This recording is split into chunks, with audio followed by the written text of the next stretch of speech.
sure that's coming through. And we're going to make sure it has audio, not like last time. Oh, I see audio waves. Ha-ha. I have the power. Yeah, look at me, right? Okay, so. Let's talk about animals. What do you remember in general about animals? They eat food. Sure, yeah, so they have to eat food. We're going to talk about that today. Oh no. What else do we know? Oh, I just screwed something up. What did I just do? That was weird. I didn't like that. That didn't make me happy. They have like mating seasons? Sure, yeah. So they eat, they reproduce, they have mating seasons. True, that's true.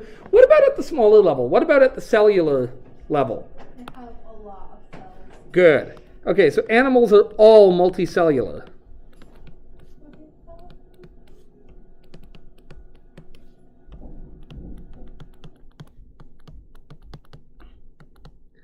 Which means they have more than one cell. And not just more than one cell, they have lots and lots and lots of cells. True. Good. About those cells, jumping way back to the type of cell they are.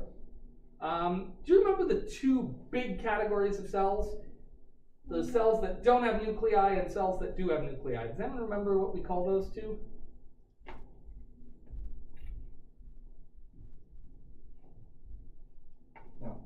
No, that's okay.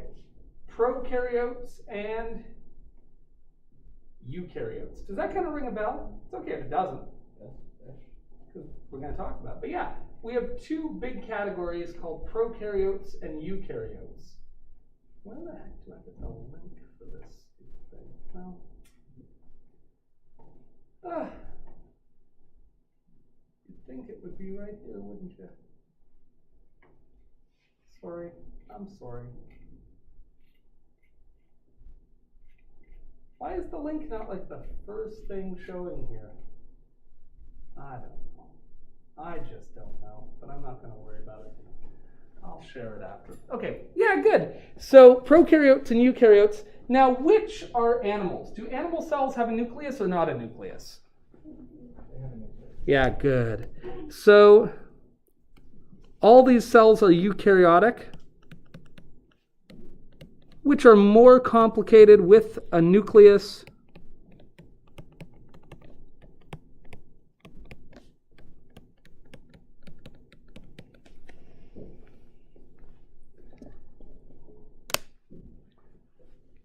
So animals have complicated cells, and they have lots of them. And that's what we're going to talk about today. And the main thing I want to get at is this. Why do we have lots of cells? Why am I not just one big cell rolling around? Sometimes I feel like I'm just one big cell. You know, after a big meal, I kind of feel like, big cell. But that's my big cell sound. But like, why aren't we just one big cell? Why are we all complicated about it? Why have more than one? Doesn't that seem like a lot of work?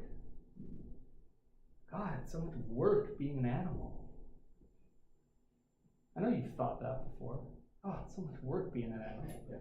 That's what Michael thinks every time. Every time he works out, he's like, "Oh, it's so much work being an animal." Right, but isn't it a lot of work having all these cells? But there's a reason we have more than one cell. It's because our cells are specialized. The cells are specialized. And what that means is that our cells have specific jobs they do. We have some cells that have the job of moving. We have some cells that have the job of feeling heat. We have other different cells that have the job of feeling touch. We have other cells that have the job of interacting with light, helping us see. We have different cells that are responsible for holding on to memories. We have different cells that are responsible for growing hair. All the different things your body does, there's a specialized cell for each one. So let's define that. We say that animals, is that this says it has. That's ridiculous. We should say they have. Oh, who made this note? That guy sucks. Hello, person at the door. Who do we have? Hello. Miss Trump needs you. Oh, does she? Yes. Okay. Do you know what for? Technical stuff. Technical stuff. Okay. Can you tell her I will be 5 minutes? Okay. Awesome. Thank you so much.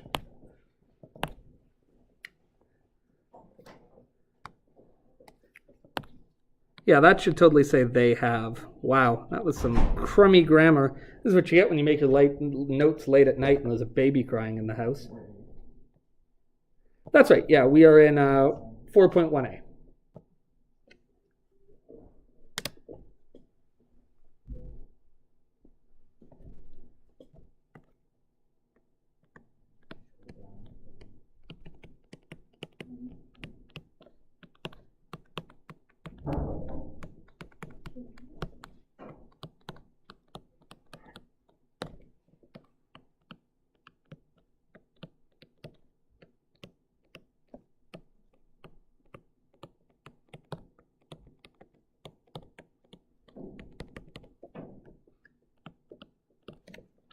So you could almost think about, to use an analogy that you're familiar with, you could almost think of it as like elementary school versus high school, which is in elementary school, all your teachers had to teach everything, right?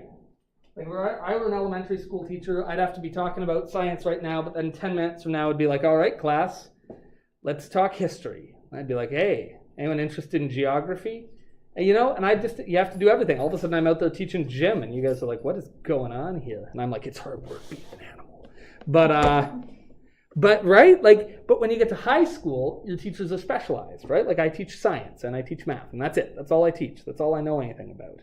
And Madame Chop teaches French, but she doesn't teach auto body, though that'd be cool. And the auto body teachers teach that, but they don't teach history. And Ventnor teaches history, but he doesn't teach Comtech, right? Like we all have specific jobs. And animal cells are more like that than they are like the elementary teacher. You don't have cells that are involved in, like moving your body and making hair. They're different cells. Each task has a specific job that it does. So what I want you to do now is I want you to take 2 minutes, well, probably it'll take a bit more than that, maybe 10 minutes. I just want you to Google these 4 types and see if you can tell me what each does. Some are pretty obvious. Hey, what do these ones do? Yeah, that's right. Some might be a little less obvious. What do these do? Oh God, I don't know. So You're the teacher, though. I do know. I'm lying. I do know. But so I want you to take a few minutes and look those up, okay? I'm going to go help Chop with her technical issue, and I'll be right back, and we'll talk about what each of those cell types does.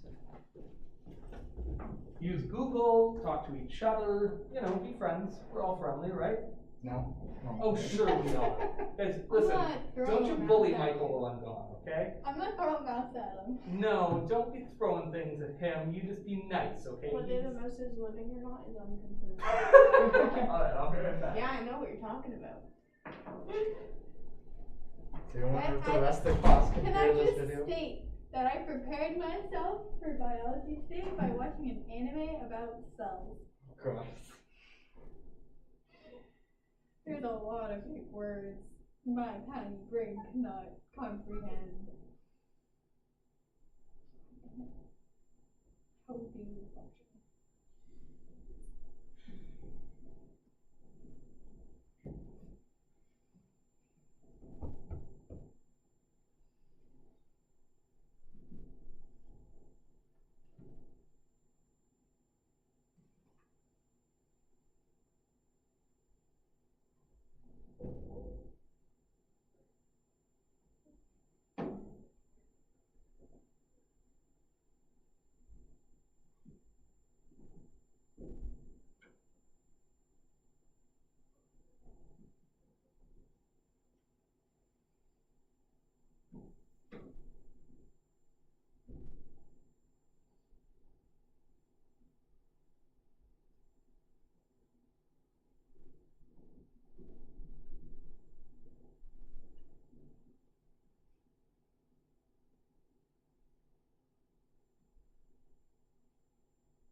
Yeah.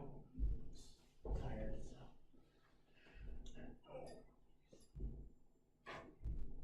Who thinks that the one was going to take longer than 5 minutes?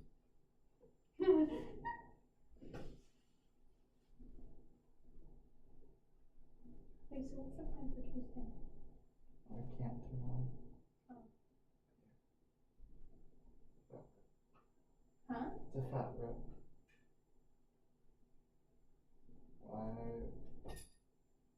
Maybe I could Wednesday. Not sure. We have a PA day Wednesday. Yeah.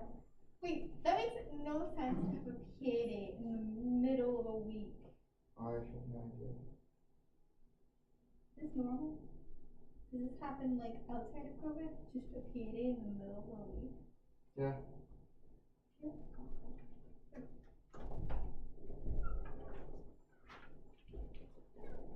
He's gone to help with technical issues. He's in Miss Chop's room. In Miss Chop's room? Okay, awesome. Thanks, guys.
All right. Cool. How we doing? Did you run into another teacher? Sorry? There was a teacher that came in. Oh, let's ignore them. Hopefully they go away. I shouldn't have said that, but whatever. Whoever it is, I hope they go away. Because I want to talk to you guys. I don't want to talk to them anymore. They're nice people. I like them all, but I'm here for you right now.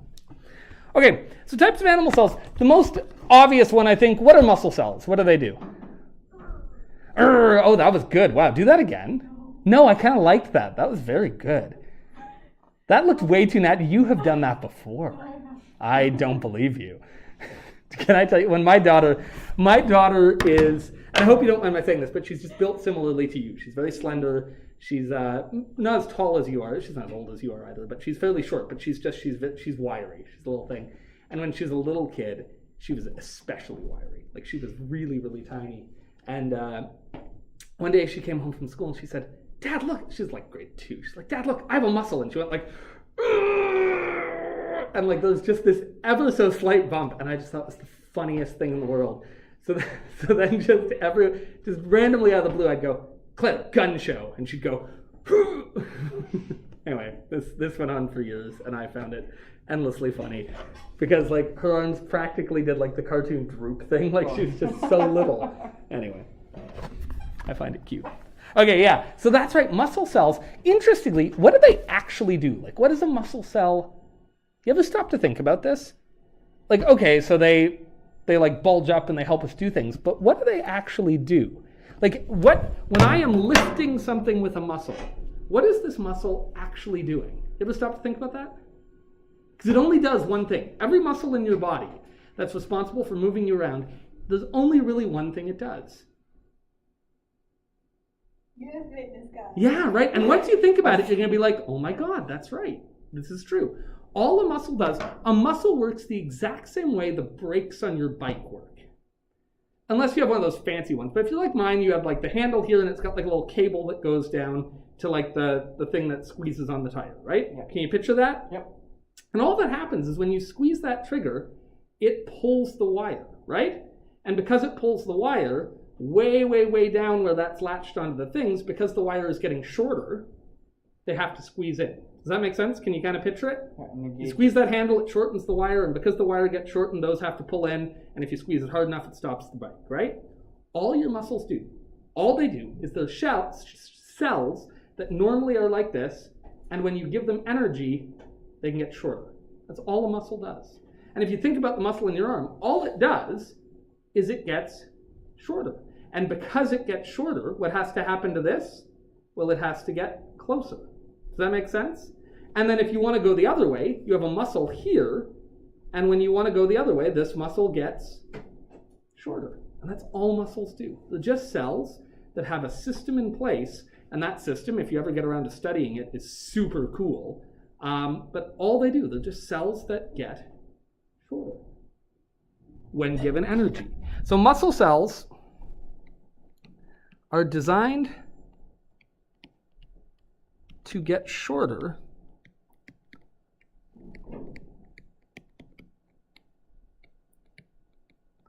I'm going to say using energy.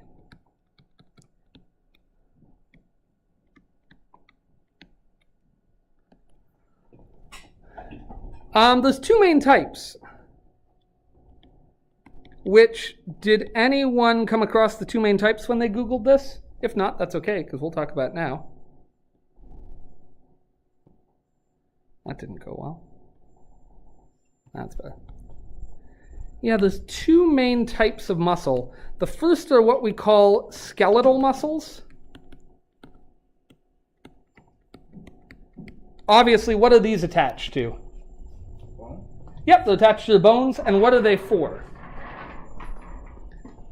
The muscles that attach to your bones, what do they do? That's right, they're for moving.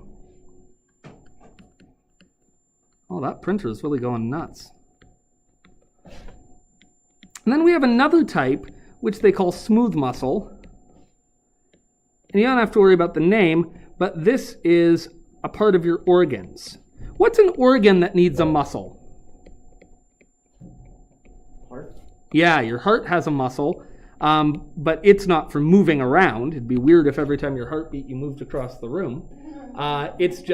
It has what we call smooth muscle, and they're designed a little differently. They aren't connected to bones, so when they shorten, they don't move you around, but they're still very important. Obviously, if you didn't have muscles in your heart, you'd have a problem on your hands. And we'll learn that actually quite a few of your organs have a muscle component to them. Not all of them, but a lot of them. Any of your organs that's involved in moving something has to have muscle to it. So your heart is responsible for moving blood, so it has to have muscle. That's good. You don't have to draw this, but the way these cells work is actually crazy cool, which is they are these kind of long cells like this. In fact, they can be really quite long. And they have these molecules that look like this, that are just kind of big long strings that have pieces there. And these just kind of pull against each other. So like this is anchored to that side, that's anchored to this side. And when you flex your muscles, these literally say, oh, now I'm going to attach to this one, and it pulls it over. And then I'm going to attach to this one, and it pulls it over. And it's a process called cross-bridge cycling. But so it's really like these strands that go the length of the muscle that just like ratchet against each other and pull it shorter and shorter. And the more you build up muscle mass, literally, the more of these strands of the molecules are called actin and myosin, and the more of these you have. That's pretty neat. And then there's different types. There's some that are designed for strength, where they can do this and really grip on. And then there's others that are designed for speed. You might have heard of fast twitch muscle if you're in training. Yeah, that's literally, it's a slightly different designed molecule, and they have different purposes. The fast twitch muscles are designed to be really quick about shortening, so they give you fast response time. And the others are designed to be slower, but stronger and grip on better. Yeah. So anyway, the whole study, you could take whole courses just in muscle, and they're super cool. I took not whole courses in it, but I took some courses that had whole units just about muscles in university, and it was really fascinating stuff. So that's one of the major types of cells. The next one, what are nerve cells? I could say, Aaron, you're really getting on my nerve cells. But I'd be lying, because I'm actually a big fan. But what are the nerve cells? Do we know what they do? Don't they like send signals to your brain? Very good. Yeah, that's right. And the brain itself is also made of nerve cells. But these are cells designed to transmit and store information. Does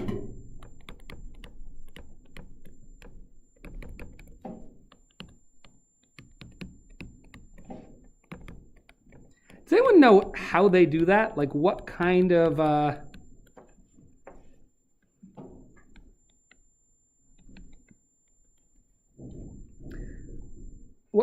signal they send? Like in a computer, how does it store and send information? What kind of signal does a computer send? I mean, you may not think you know this, but you do, because a computer needs to have what? Or your phone has to have electricity, right? So they're electrical signals.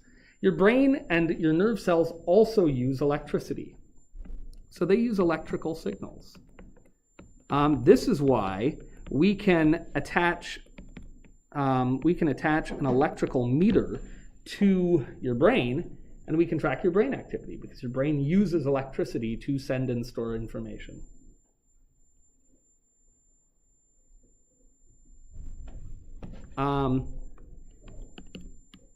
So brain cells fall into this category, but not just brain cells, your sensor cells. So this could be like vision, touch, etc. All of the cells in your body that are responsible for gathering information are typically nerve cells as well.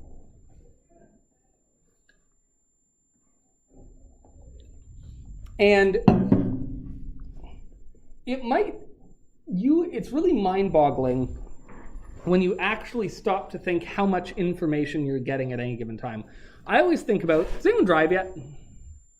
There we go, we got one. So you know that feeling where like, even if your eyes were shut, by the way, don't shut your eyes when you're driving, but even if your eyes were shut, and even if you had loud music playing, you would know if you started to go off a concrete road, or like a tarmac road, and onto a dirt road, right? Like you'd feel it. And if you went onto a gravel road, that would feel different too. And if you ever stop to think about it, how weird is that? But from like the vibration feeling in your legs, just because you're sitting on a seat, and when the car starts to vibrate differently, you feel that there, to the feeling on the wheel when you're going, even the feeling on the gas pedal, like everything responds differently. And your body is collecting so much information that it knows this. But other information, like if they were baking cupcakes on the other side of the room, on the other side of the school, at some point you're going to catch just a little whiff of that, and you'll go like, whoa, like somebody's baking somewhere, right? Like, and your body is just constantly collecting massive amounts of information and processing it and comparing it to information it already has stored in there, what we call our memories, and interpreting it and figuring out what's going on. And this is constantly happening. It's pretty incredible stuff. That's what your nerve cells are for. What do connective cells do? And it's right in the name. What do? Yeah, they connect stuff. These are cells responsible for holding the body together.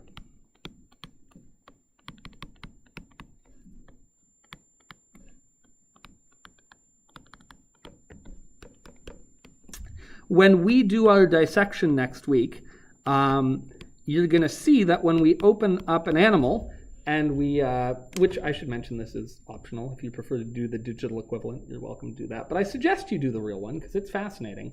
But you're going to see that when we go to separate the parts of the body, they're not just floating around in there, right? With good reason. It's not like if you do a cartwheel, your heart starts going like, whoa, I'm over here, now I'm over there. Like this stuff can't slosh around and move around. Everything is held pretty firmly in place. And that is through a bunch of just like membranes and tissues and just harder tissue, but also obviously your bone, right? Your cartilage, all of this tissue whose job is just to keep you in shape. Just like not like I'm in shape. It's hard work being an animal. None of that, though I liked that. I liked it lots, all right? But not that, but in shape, just the sense that like everything is where it's supposed to be. It takes tissue to do that. It takes cells to do that. And so connective cells are responsible for holding the body together. So the cells that make bone are an example of this. Cartilage. Oh gosh. Somebody's gonna have to look that up for me. Can somebody, because there's no way that's spelled right. Can somebody Google cartilage for me and tell me how to spell it?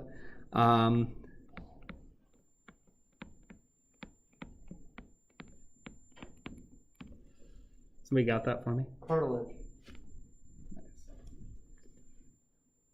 Cartilage. It's a weird word.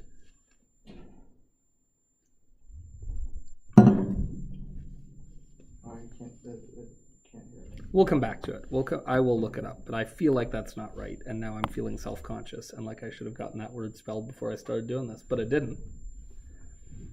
No, that's how you spell it. Is it? That's tough. It's... Hey, wow. Why does it look so wrong to me? Do you ever do that? Yes. Do you ever write a word on the page and it's right, but it just looks so wrong? Yeah, I don't know. All right. And then what the heck is this word? I don't know, you tell me. I don't know, but it makes skin or covering of body. Yeah, that's good. It's, okay, ready? Epithelial. Isn't that awful? As somebody who has a speech impediment and like struggles with words, it's a tricky one. Epithelial.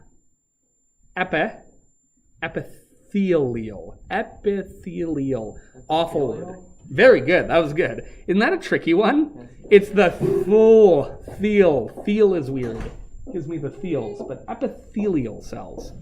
And yeah, these provide protection. I was going to say provide protection, but then I just started writing protection. They provide protection. So your skin is a great example of this. Your entire body, basically anywhere the outside world comes into contact with your inside body, we need a way to keep that from being dangerous. We need a way to keep viruses out, as we all know right now. We need a way to keep bacteria out. We need a way to keep physical damage away, like just sharp things. And so we need protective tissue anywhere the outside world interacts with the inside world. So anywhere the body meets,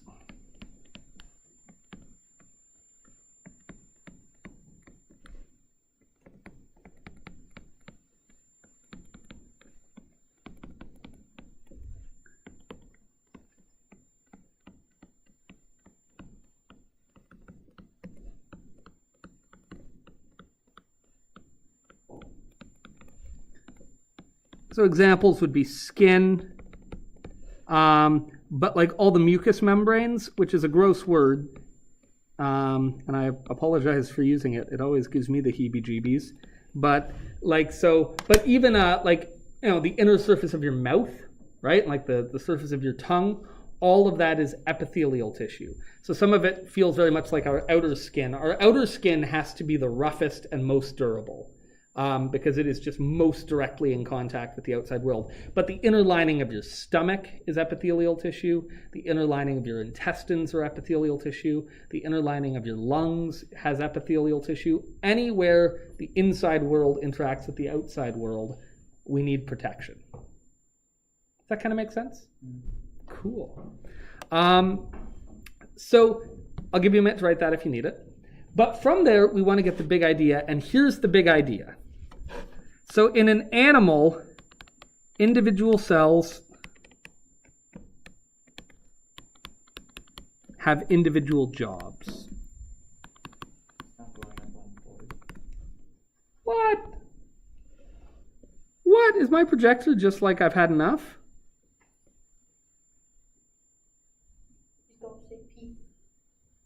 Wow, I get it. Like sometimes you're just like, hey, I've had enough.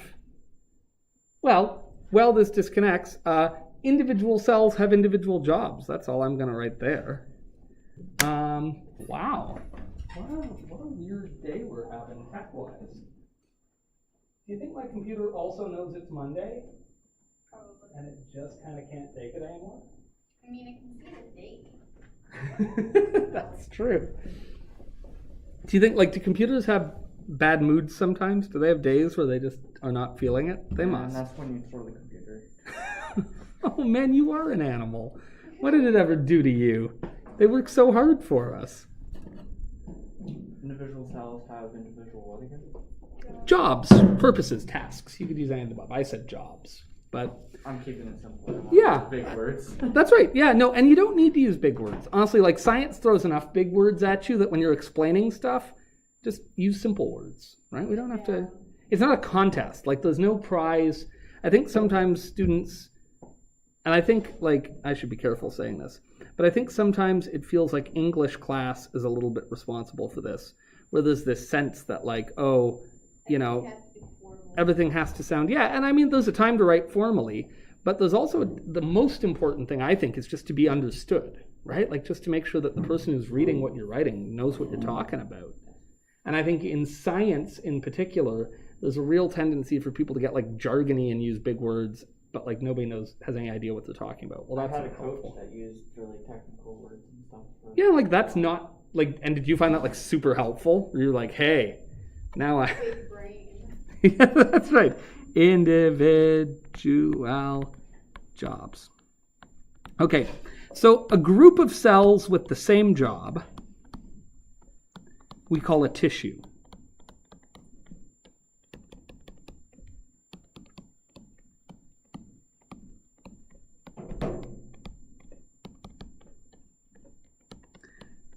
So for example, in your muscles, you have to have muscle cells, but you don't have a muscle cell, right? That wouldn't do much work.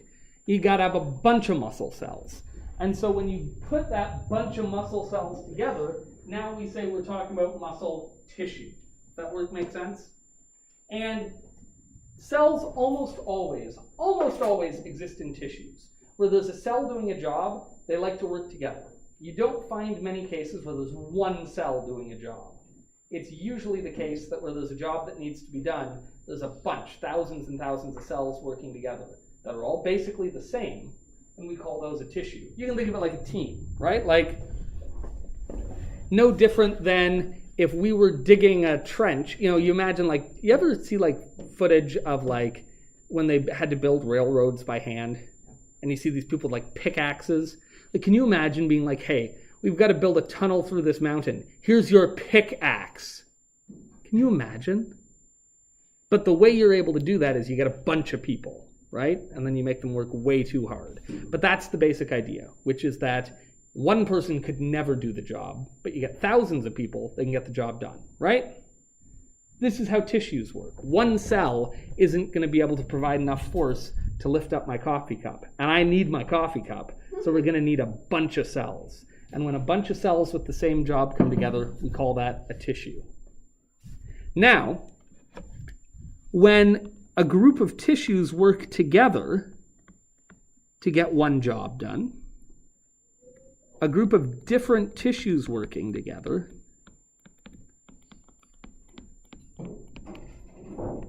is called an organ.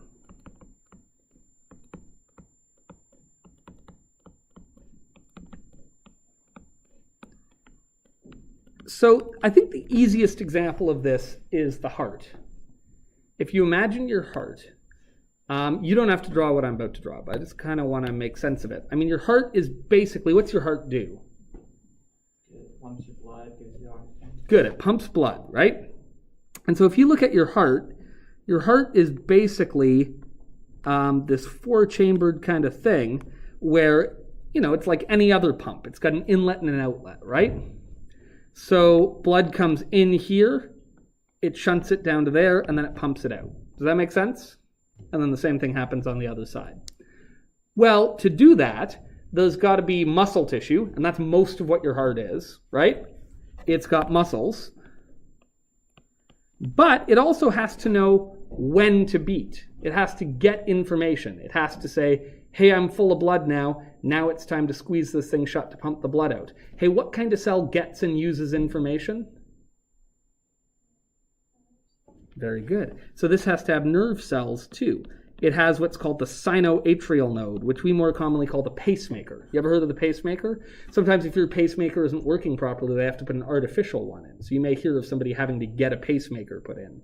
That's where we put a little device in that tells their heart when to pump, because theirs won't do it itself. But normally there's some nerve cells there that do that. So you've got muscles to do the pumping, nerve cells to say when to do the pumping. What else do we need to have? Well, it wouldn't do very good if the first time this thing pumped, the muscles just pulled themselves apart and all of a sudden it like fell apart inside your chest, would it? So what else are we going to need? What kind of tissue holds things together? Good. So all around the heart and all inside the heart, we have connective tissue that holds it together. And then on the inside, that inner layer and the outer layer, to make sure it's protected from infection, you have something called a pericardium, which is this membrane that surrounds the heart, so that even if bacteria and viruses get into your body, they won't get into your heart. And that's a type of tissue. What tissue protects? The big word one. Epithelial. Good. So just one organ, you can see, has all 4 types of cells. And most of the organs have at least 2 or 3 types of cells. Not every organ has muscles, but most do. Well, is that even true? That might not be true, but lots do. Every organ has connective tissue, every organ has epithelial tissue, and pretty much every organ also has nerve tissue. So you'll at least see these 3, and then some do or don't have muscles. Does that make sense? So when you put a bunch of different tissues together, when you put heart muscle tissue next to heart nerve tissue, next to epithelial tissue and connective tissue, all together we call that an organ. And that single thing can now do a job. Does that kind of make sense? Now, your heart's important because your heart pumps blood through your body and it pumps blood through your body to give it oxygen. But that wouldn't do much good if we couldn't get oxygen. What organ is responsible for getting oxygen? The lungs. So your heart is only any good if it's next to, ready for my amazing drawing? If it's connected to the lungs. Does that make sense? So one organ isn't enough. Organs have to work together. And a group of organs that work together is called an organ system.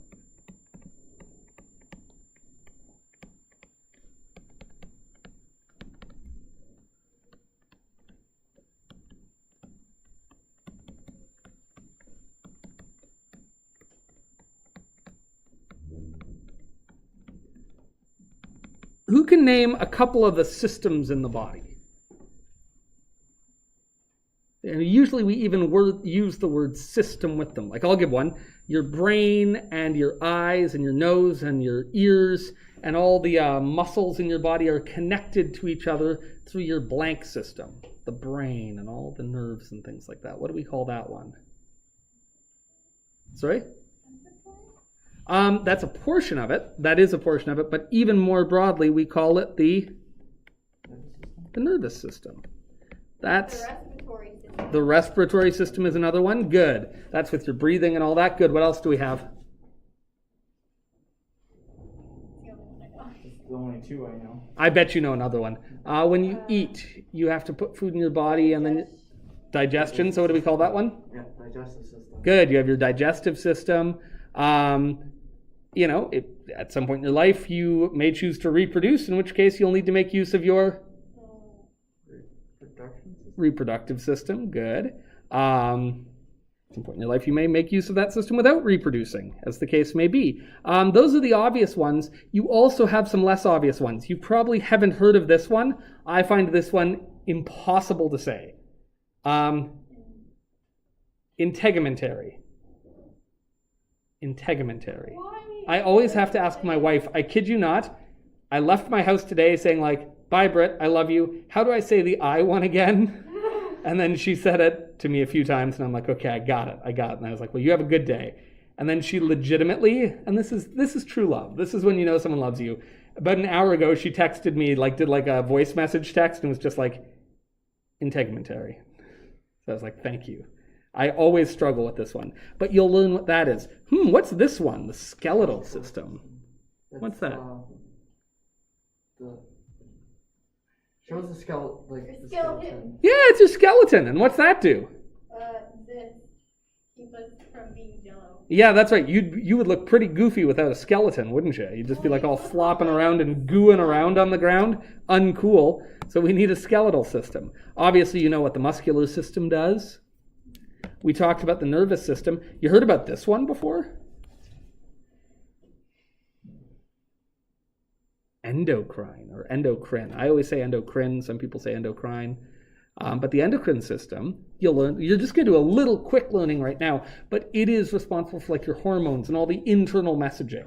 So not your nervous system. Your nerves are used for sending messages quickly, right? Like if you touch something hot, your brain needs to know it's hot now. That's your nervous system. When you want to move a muscle, we're going to do that now. That's quick, right? But more generally, when you start to relax and your body starts to calm down, and not just one muscle, but all your muscles start to relax a little, and your brain starts to slow down. You know that feeling? You know what I'm talking about, right? It's not one muscle relaxing, but it's like, oh, I feel calm. I feel at peace. Maybe you might have felt that way about 6 years ago before you entered your angsty stage. And can I promise one day you'll feel it again? Though probably not until you're no longer a teenager. But I promise it does come again. This feeling of like general calm.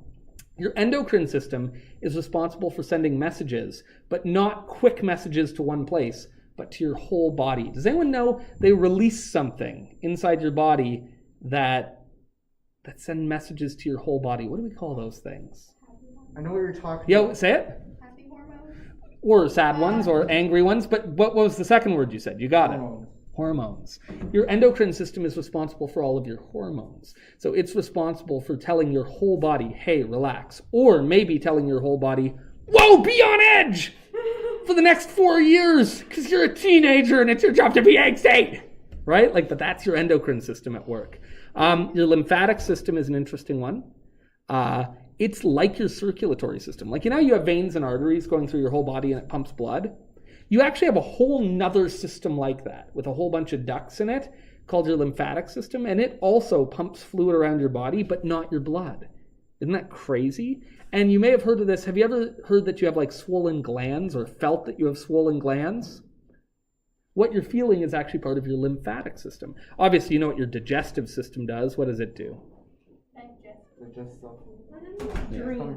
You know what your reproductive system does. You know what your urinary tract does. So I'm going to leave this to you. I want you to just really quickly listen. You are not writing a report about each one of these. This shouldn't be 16 pages. Kind of what is the one sentence version of what this thing does? Because we're going to talk about each of these systems later on. So don't go nuts. Give me like the one sentence version of what its function is, and then tell me what are the major organs in this system. So like if we were doing the respiratory system, you'd say, what's the main purpose of the respiratory system? Why do we respire? Breathing, and what's the purpose of that? Takes in oxygen. Takes in oxygen and gets rid of? Carbon dioxide. Beautiful, boom, that would be your function. Hey, what are the key organs of your respiratory system? Your lungs. Good, there you go. Does that make sense? Yeah. That's all I'm looking for in this chart. What And the then heck is- there's a little bit of work below. Can you just tell me what that system is, please? Which? Endocrine? No, I know that one. Lymphatic? No. That one. Integumentary. Never heard of that system in my Yeah, life. it's a weird one. It's basically all your skin and stuff. That's fun. Your skin, your hair, your fingernails, all that stuff. I'm gonna print it. Hey, they added it? I don't know. I right-clicked and I printed it. Amazing. Oh, that's great. I just wanted you to know that. Nice. And they look okay, like they're readable, and it looks like it's a bit more paper than we're used to, but who cares? Oh yeah, that's not bad. It's something I have proof now, just in case what happened to Sue happens to me, right? That's all I care about. Apparently, hers should be back. Okay. Yeah, he just sent a big message out saying, and then Pat Sirianni said, hey, my comments are back. So I'm so glad I didn't check this morning. Yeah, so we all sent crazy panic messages to him, and then Pat was like, hey, my comments are back. So I think that Chad has fixed it. Okay, cool. So- Well, they were there when I looked, and that's all I care about. Nice. I figured out printing. I'm sorry to interrupt. No, don't be sorry to And interrupt. thanks for teaching me that magical thing. If you can learn to say it, then you'll be better off than I am. And then this is kind of a cool TED Talk. It's actually kind of old now, but this is a really neat one. And maybe in about 10 minutes, maybe right after the break, we'll watch this together, and that'll be the only thing I do teachy-wise.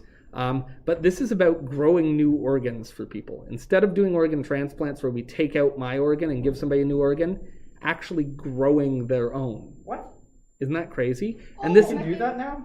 we're starting really simple ones we can already do. But here's the crazy thing.